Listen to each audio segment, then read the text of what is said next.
Good morning, class. Let's believe and pray before we start our class for today. And I'll pray.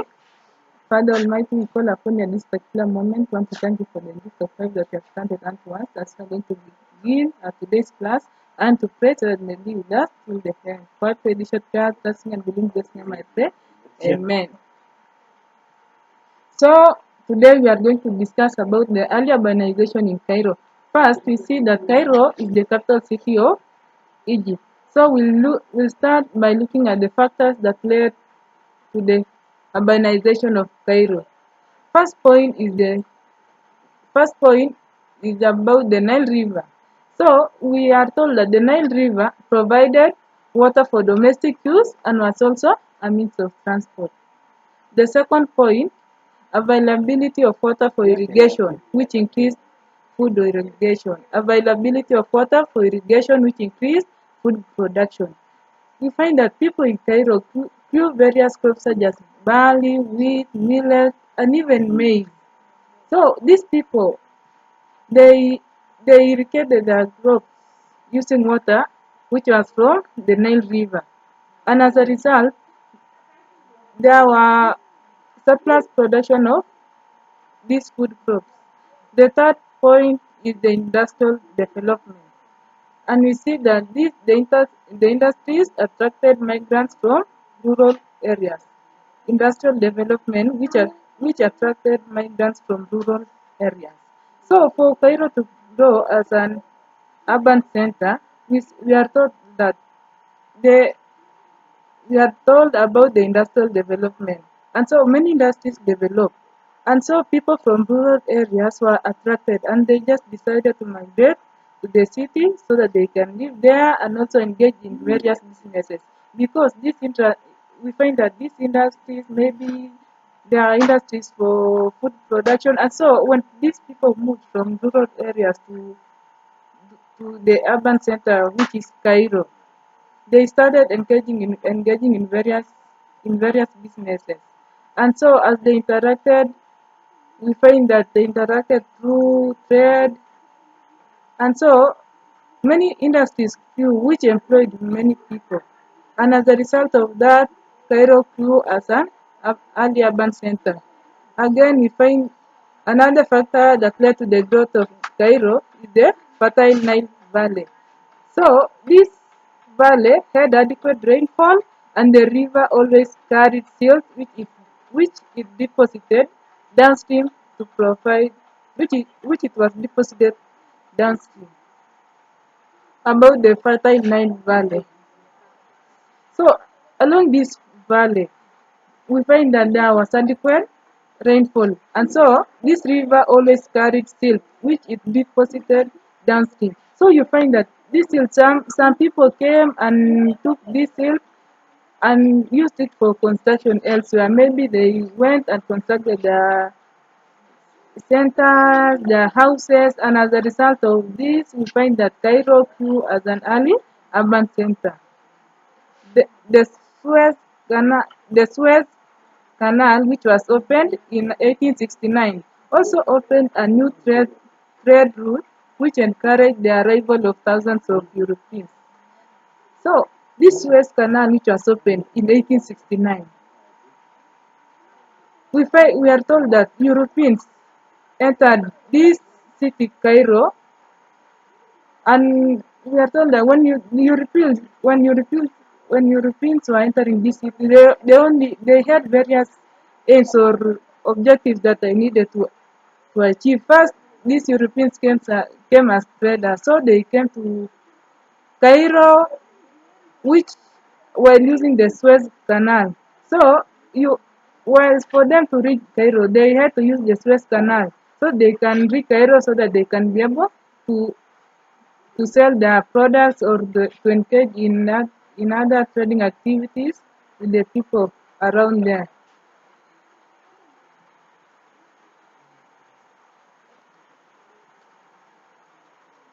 Commercial activities like trade location along trade routes. Commercial activities like trade location along trade routes. Another point, the opening of the Aswan High Dam in 1902, which enhanced food production through irrigation. The opening of the Aswan High Dam in 1902, which enhanced food production through irrigation. So this Aswan High Dam, it provided water for irrigation and people were able to irrigate their crops. And as a result of this, we find that mm, surplus food was produced which was able to feed the population of the people in Cairo city. Plus, hope we are together. Anyone with a question, please? Anyone? Yes, Faith? Anyone? Hope we are together. I don't want to see anybody sleeping. Hey, Kelvin, wake up your friend. Yes? Okay, let us continue. Also, another point is the effects of the two world wars which disrupted Egypt's trade with other countries. The effects of the two world wars which disrupted Egypt's trade with other countries. So these effects of the second world wars of the two world wars compel Cairo to find ways of substituting imports. And we are told that imports are those products that are being brought inside the country, while exports are those that are exported to other countries. So these imports which were brought inside Cairo, they they really help in facilitating the urbanization of the Cairo city.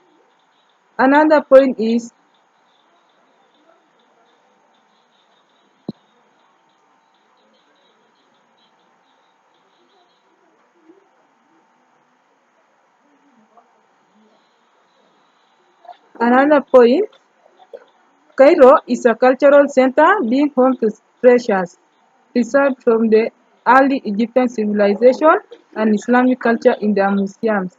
The city of a thousand minarets. Cairo is a cultural center, being home to treasures preserved from the early Egyptian civilization and Islamic culture in them. So we see that some museums were found in Cairo, and these museums maybe there were some of the arts that were kept there maybe for Muslims. We have various cultures which developed there also, and so these cultures, the museums are open where these people were able to create their arts to keep their own cultures. So this this resulted to the development of Cairo as an early urban center. Cairo also grew as a center of education and medicine. Cairo also grew as a center of education and medicine. So, institutions had to be developed so that people could go and study. And we find that became civilized because they were able to know many things there. They learn many things, how to cook, how to make medicine, you see. And some of these institutions which provided this education are the higher learning institutions such as the University of Cairo, American University, and Azhar University, which contributed to this. And also, these universities are still available up to today, where people can go and gain knowledge in various fields. So, hope you are together up to that point. We are done with the factors that facilitated the urbanization of Cairo. So, let's now look at the functions of Cairo as an early urban center.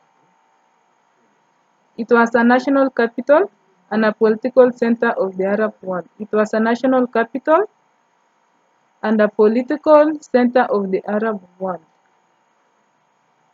Second point, it served Second point is that it served as the transport and commercial center of North Africa and the Middle East. It served as the transport and commercial center of North Africa and the Middle East. We looked at the Europeans used the Suez Canal as their trade route to enter Cairo. So that's why you are told that it served as the transport and commercial center of North Africa and the Middle East. Next is that it is a recreational center. It is a recreational center. So as a recreational center, it houses many recreational facilities like stadiums and entertainment halls. Next is that Cairo has been an historical center, being the house of the Egyptian civilization for over 5,000 years. Cairo has been an historical center, being the house to the Egyptian civilization for over 5,000 years. So we find that many artifacts have been kept there, and the tourists come from various countries, various world touring that place to see those artifacts.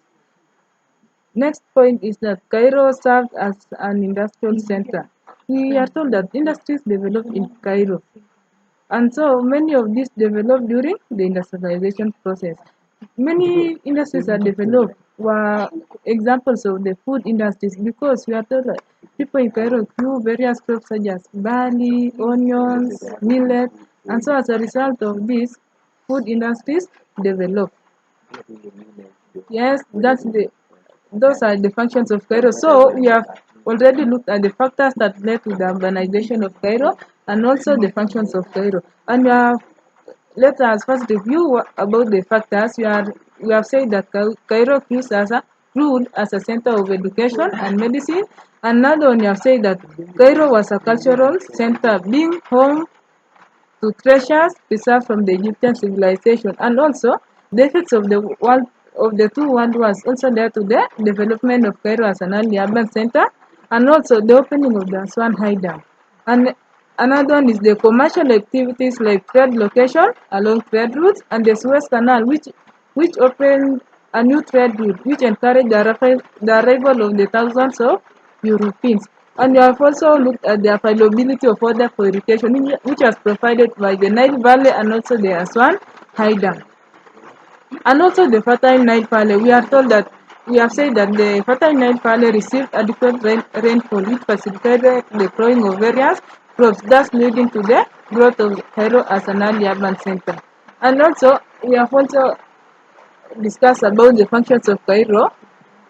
We have said that Cairo served as an historical center, it also served as a commercial center, and it also served as a transport and commercial center of North Africa and the Middle East. It also served as an industrial center. We have said that many industries developed, such as the food industries, because in Cairo, people grew various crops such as barley, onions, millet, and meat. So let's now look at the problems which faces Cairo as an early urban center. Problems which faces Cairo. We have the high population. High population. So many people migrated from the areas into the urban center. So as a result of this, population increase, and thus many people are displaced, and those people, and so the rural areas became, no, many in the rural areas the population decreased because people in the rural already moved to urban centers where they managed to settle there, and also they started engaging in various businesses. Another problem is the scarcity of food. Scarcity of food. Became scarce because when people move to urban center, no more people were there in the rural areas to go to farms to to, to grow various crops so that they can be able to be used to feed the population of the people in Cairo. So scarcity of food was really the main challenge. Another problem is unemployment. Unemployment was also a problem which faced Cairo as an early urban center. We find that many people studied, went to school, gained some knowledge, but when after finishing their studies, they find that there are no jobs, or maybe many people have ama watu wengi wamesomea hiyo field yenye imewafanya hadi wanashindwa sasa wanaandika nani nani abaki. So that's why many people are really jobless. And even today, even as we compare to our country Kenya, many people have gone to school, but there are no jobs. Next problem is housing problems. Housing problems is also a challenge that faced Cairo as an urban center. Housing problems. When population increased, people became congested, and so it was really difficult because it was really difficult for the people to live there. Another challenge is the pollution from the industries. Pollution from this industry. So these industries, maybe the some of the pollutants from the industries were those of the vehicle exhaust, desert storms, and garbage burning. Another challenge that faced Cairo as an urban center is the high crime rate. High crime rate was really a very serious challenge that faced Cairo as an urban center. First, we find people when people now became congested, crime started resulting because people were not maybe awkward is or maybe even problems such as food made these high crime rates to really arise because maybe someone went hungry today and his or her friend maybe has food and she does not yani amsaidii rafiki yake so unapata hiyo shida tena ya chakula inafanya watu waanze kupigana so that's why you are saying a challenge of the high crime rate. Yes, hope you are together. So now we have looked at the factors that led to the urbanization of Cairo as an early urban center, and hope you are taking notes. Hope you are taking notes because these are the points which these are these things which are discussing here in class. I'll bring them in the examination, and very soon we'll be having a quiz. Hope I had not told you, but let me tell you now. Very soon we'll be having an examination, a quiz to test whether you understand what we are saying or you are just there sitting and just eating and sleeping in school. So make sure you get what you are saying.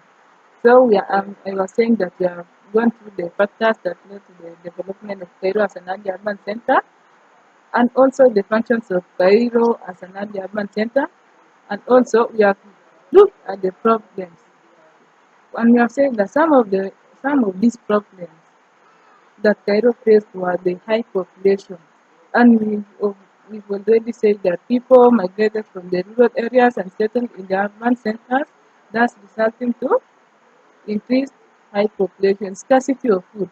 People were no more in the rural areas, so food, nobody was going to the farm to do crops which was used to fill the surplus population. And that's why we are saying scarcity of food, unemployment.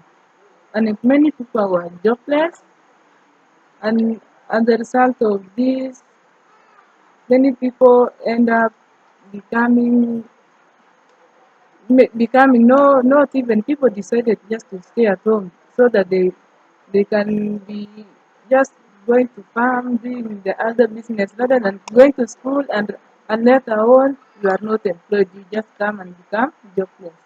Another challenge I have talked about the housing problems. This is because of the increased population congestion. And another challenge that you have talked about is the pollution from the industries. Pollution from the industries, and you have said that some of these pollutants were those from the vehicle exhaust fumes, desert storms, and also garbage burning. So we also have the high crime rates. So up to that point, hope no one has any problem. Hope we are together to that point.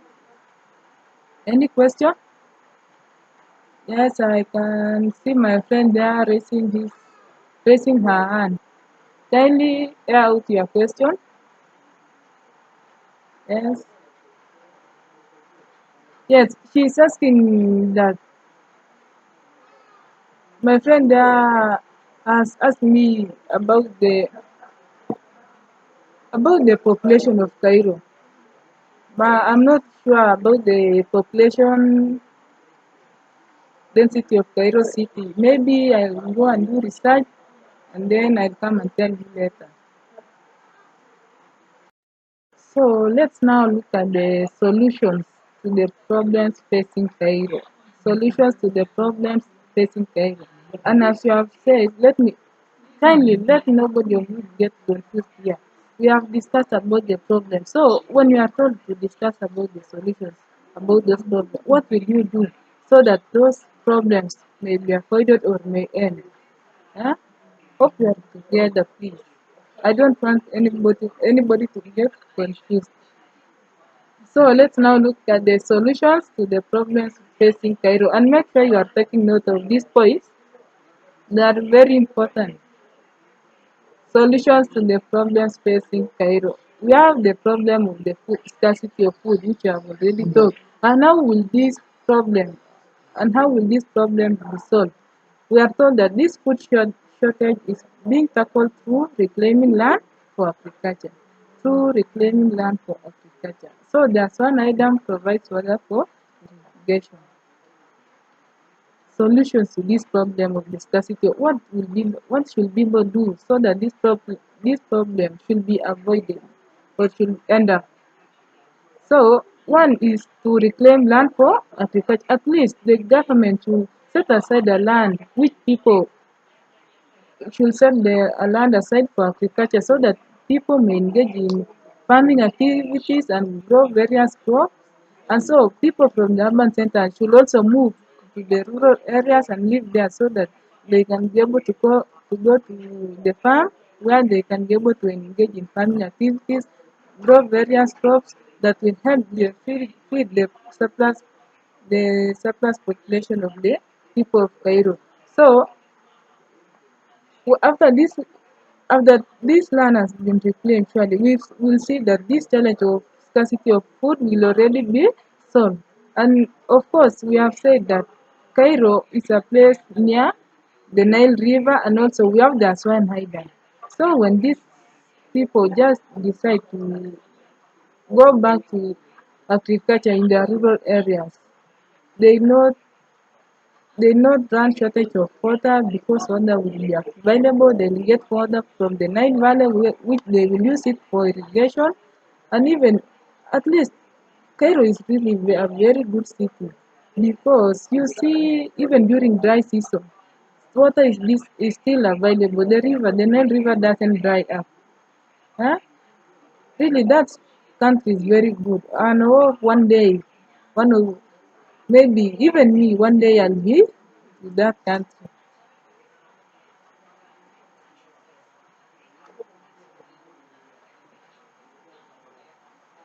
Next point is the housing problem. How will this challenge of the housing problem be solved? This can be addressed by constructing industries in the suburbs to reduce the population in the city. So the housing problem, at least some industries to be constructed or even many houses to be constructed so that people may live there and this congestion will be really avoided, and thus we'll find that the solution to housing problem will already have been solved. Hope we are together. We have already stated two solutions to the problems in Cairo. We have stated that the challenge of food shortage of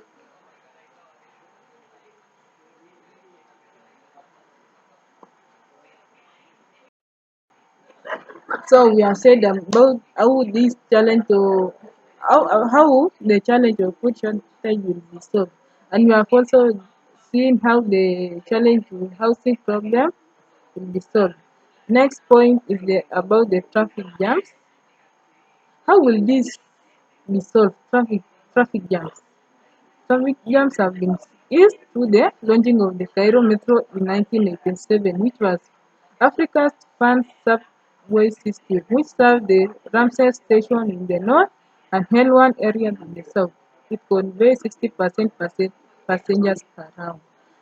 Another solution to the unemployment is at least creating various opportunities for the youth so that when people finish school, they just come and directly be employed so that we to avoid this challenge of the unemployment. The next is about the high crime rates. How will this be solved? This will be solved when these, at least these youths, get employed, and you'll find that these high crime rates will be reduced. Another solution to the pollution from industries is that at least sewages to be constructed so that these vehicle fumes or garbage burning, anything that is released from industries will be will be will be well, at least itachukuliwa pahali ambapo ifao, so that the environment will not be polluted. So at least today we have really discussed. I hope you are together up to that point first. Plus, anybody with a question up to that point? Anybody? Any question? Any clarification, please? Huh? I'm waiting to hear your views first before we continue. And I'm seeing that some people are dozing there. Kindly stand up and at least stretch up yourself. Yeah, stand up. Who's that still sitting there? I'm saying everybody to stand up. Yes, stretch yourself. Huh? Yes, one, two. Huh? Yes, yes, stretch yourself. Do a little bit exercise.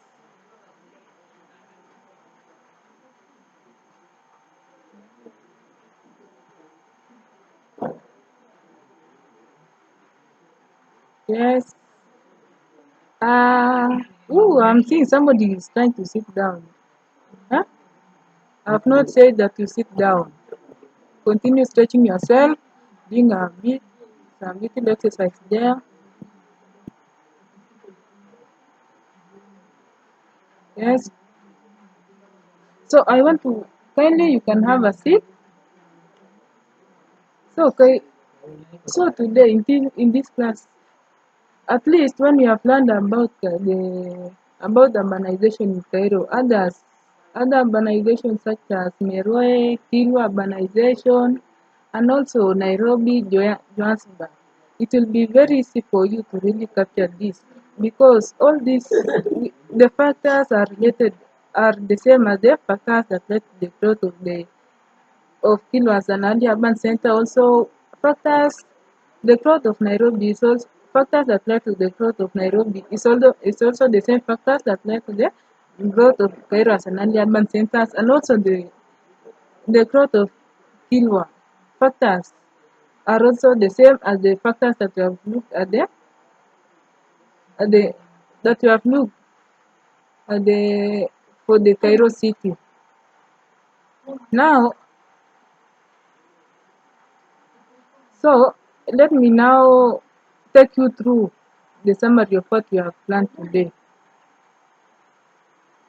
Any clarification before we continue? Anybody with a question? Yes? Anybody? So, hope you are enjoying this lesson, sure. It is very interesting. Urbanization is a very, very interesting topic, and I don't think that anybody of you might have a challenge in understanding what you are discussing. So let me take you through the summary of what you have discussed. We have seen the factors for the growth of Cairo as an early urban center. And first, you have talked about the Nile River, which provided water for irrigation. We have also seen also the Aswan item, which really helped the people of Cairo to get water for irrigation of their crops. We also have seen about the fertile Nile Valley, and you are told that Nile, this Nile Valley received very adequate rainfall. rainfall. We are also talked about the Suez Canal. This Suez Canal, we are told that it opened trade routes which encouraged the arrival of thousands of Europeans. We have also seen the commercial activities like trade location along trade routes. We have also seen about the industrial development, and you have said that these industries attracted migrants from rural areas. Yes, any concern, any clarification, and hope you are noting some of these points because I'm repeating for the sake of others because some might be were not taking notes or might have missed some key points. So let me repeat, take you through the summary and take note of the key points. We also we have also talked about the effects of the two world wars, the effects of the two world wars, which disrupted Egypt's trade with other countries, and the effects of the two world wars. We have also talked about the Cairo serving as a cultural center, being home to treasures preserved from the early Egyptian civilization, and hope in the as we move, as we continue to study the history, we'll learn more about the Egyptian civilization. We'll get to know more about Egypt and how Egypt developed. Many activities really took place from Egypt, and really Egypt is a very, very great historical center with many stories to be told there.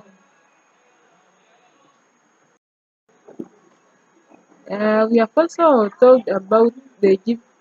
We have also seen that Cairo also grew as a center of education and medicine. And we have seen some of these institutions which provided education, and some of these were universities such as University of Cairo, American University, and Nazar University, which also contributed to the development of Cairo as an urban center. We've also discussed about the functions of Cairo, and we have said that Cairo was a national capital and a political center of the Arab world. Hope we are together. I'm just going through what we have already discussed. And maybe if you missed any point or any key, or maybe you have any concern, you can raise your hand so that I can address the issue. You have also said that Cairo also served as the transport and commercial center of North Africa and the Middle East. Cairo served as the transport and commercial center of North Africa and the Middle East. It also served as a recreational center, housing many recreational facilities like stadiums and entertainment halls.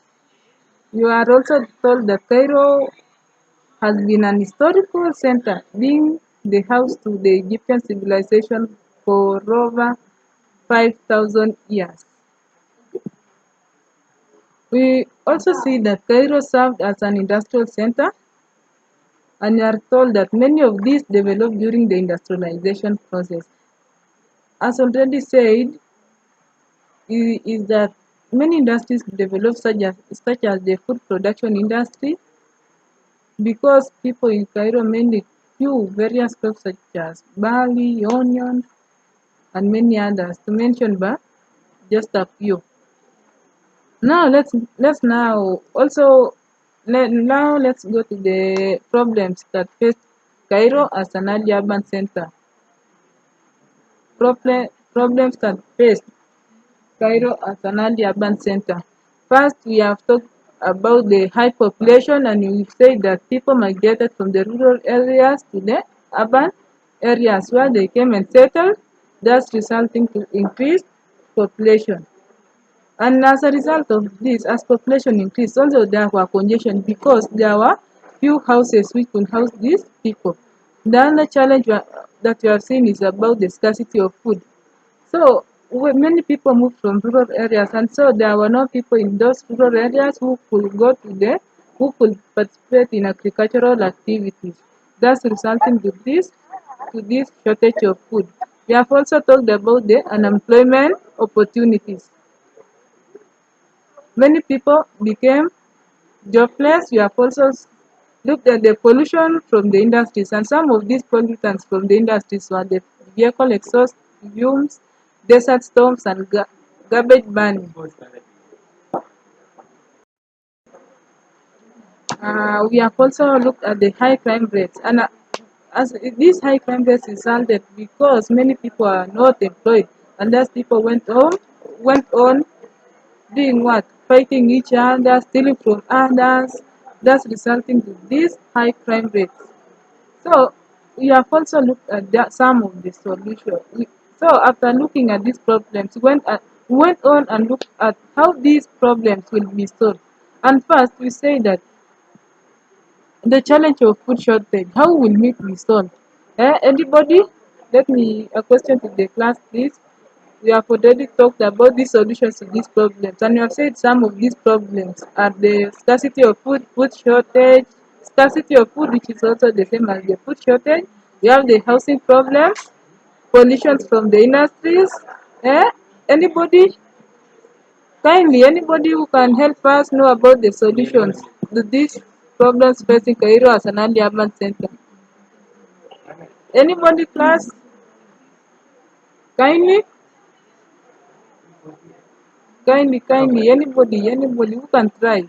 We have already talked about them. We are just doing the summary of what we have already learned. Kindly, solutions to the problems facing Cairo. Solutions to the problems facing Cairo.